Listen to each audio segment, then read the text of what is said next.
Ang aklat ni Mateo, chapter 9. Pakinggan ang salita ng Diyos na nagbibigay buhay. Pinagaling ni Jesus ang isang paralitiko. Sumakay si Jesus sa bangka, tumawid sa kabilang ibayo at tumuloy sa sarili niyang bayan. Pagdating doon, dinala sa kanya ng ilang tao ang isang paralitikong nakaratay sa higaan. Nang makita ni Jesus ang kanilang pananampalataya, sinabi niya sa paralitiko, "Anak, lakasan mo ang iyong loob. Pinapatawad ka na sa iyong mga kasalanan." May ilang tagapagturo ng kautusan na naroon at sinabi nila sa kanilang sarili, "Nilalapastangan niya ang Diyos." Alam ni Jesus ang kanilang iniisip, kaya't sinabi niya, "Bakit kayo nag-iisip ng ganyan? Ano ba ang mas madali? Ang sabihing, pinapatawad na ang iyong mga kasalanan? O ang sabihing, tumayo ka at lumakad?" Ngunit upang malaman ninyo na ang anak ng tao ay may kapangyarihang magpatawad ng mga kasalanan dito sa lupa. Sinabi niya sa paralitiko, "Tumayo ka, buhatin mo ang iyong higaan, at umuwi ka na." Tumayo nga ang lalaki at umuwi. Nang makita ito ng mga tao, sila'y natakot at nagpuri sa Diyos na nagbigay ng ganitong kapangyarihan sa mga tao. Tinawag si Mateo. Pag-alis ni Jesus doon, nakita niya si Mateo na nakaupo sa tanggapan ng buwis. Sinabi ni Jesus sa kanya, "Sumunod ka sa akin." Tumayo nga si Mateo at sumunod sa kanya. Nang si Jesus at ang kanyang mga alagad ay nasa bahay, dumating ang maraming maniningil ng buwis at mga makasalanan. Sila'y magkakasalong kumain.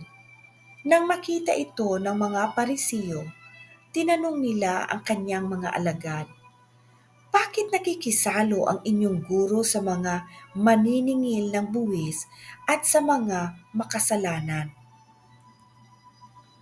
Narinig sila ni Jesus at siya ang sumagot, "Hindi nangangailangan ng manggagamot ang walang sakit, kundi ang may sakit.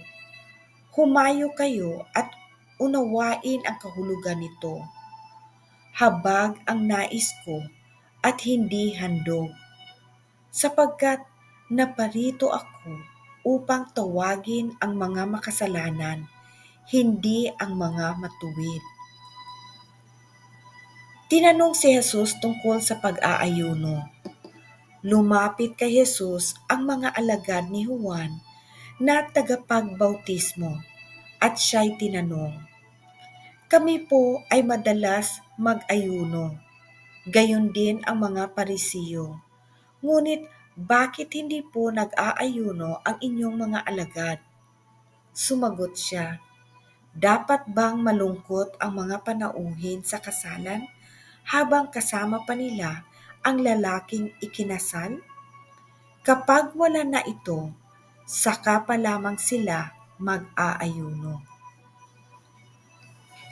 Walang nagtatagpi ng bagong tela sa isang lumang kasuotan, sapagkat kapag umurong ang bagong tela, mababatak nito ang tinagpian at lalong lalaki ang punit. Wala ring nagsasalin ng bagong alak sa lumang sisidlang balat. Kapag ganoon ang ginawa, puputok ang balat, matatapon ang alak at mawawasak ang sisidlan. Sa halip, isinasalin ang bagong alak sa bagong sisidlang balat, at sa gayon, kapwa ito nagtatagal.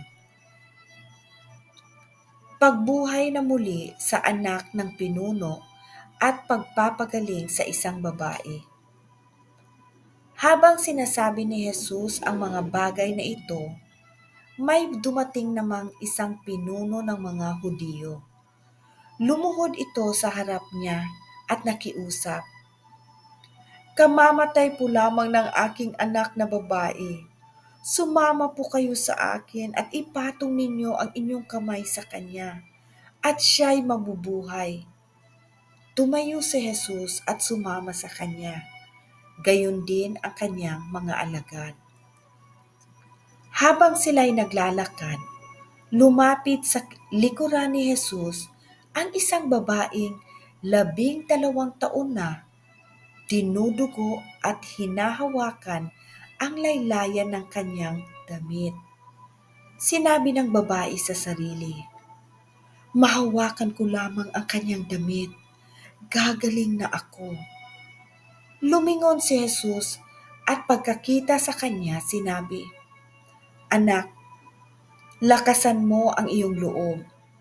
Pinagaling ka ng iyong pananampalataya." Noon di gumaling ang babae. Pagdating ni Jesus sa bahay ng pinuno, nakita niya ang mga manunugtog ng plauta at ang mga taong nagkakaingay. Sinabi niya, "Lumabas muna kayo. Hindi patay ang bata, natutulog lamang." At siya'y pinagtawanan nila. Nang mapalabas na ang mga tao, pumasok si Jesus sa kwarto. Hinawakan niya sa kamay ang bata at ito'y bumangon. Ang pangyayaring ito ay ipinamalita ng mga tao sa buong lupaing iyon. Ang pagpapagaling sa 2 bulag. Pag-alis ni Jesus doon, sinundan siya ng 2 lalaking bulag.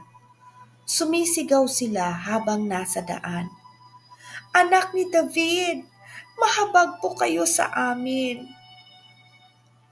Pagpasok ni Jesus sa bahay, lumapit sa kanya ang mga bulag. Tinanong sila ni Jesus, "Naniniwala ba kayo na mapapagaling ko kayo?" "Opo, Panginoon," sagot nila. Hinipo niya ang kanilang mga mata at sinabi, "Mangyari ang ayon sa inyong pananampalataya."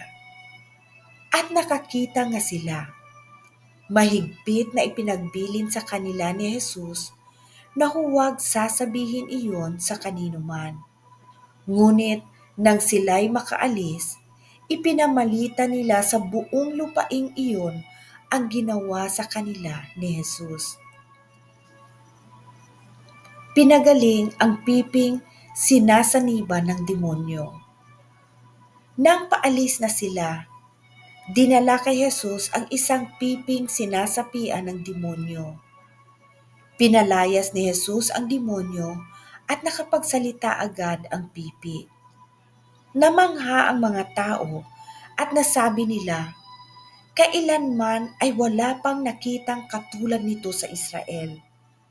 Subalit, sinabi naman ng mga Parisiyo, nakapagpapalayas siya ng mga demonyo sa pamamagitan ng kapangyarihan ng pinuno ng mga demonyo. Nahabag si Jesus sa mga tao. Nilibot ni Jesus ang lahat ng mga bayan at nayon doon. Nagtuturo siya sa kanilang mga sinagoga at ipinapangaral ang magandang balita tungkol sa paghahari ng Diyos. Pinagaling din niya ang lahat ng uri ng sakit at karamdaman. Nang makita niya ang napakaraming tao, nahabag siya sa kanila sapagkat sila'y litong-lito at hindi alam ang gagawin, parang mga tupang walang pastol. Kaya't sinabi niya sa kanyang mga alagad, "Napakaraming aanihin, ngunit kakaunti ang mag-aani.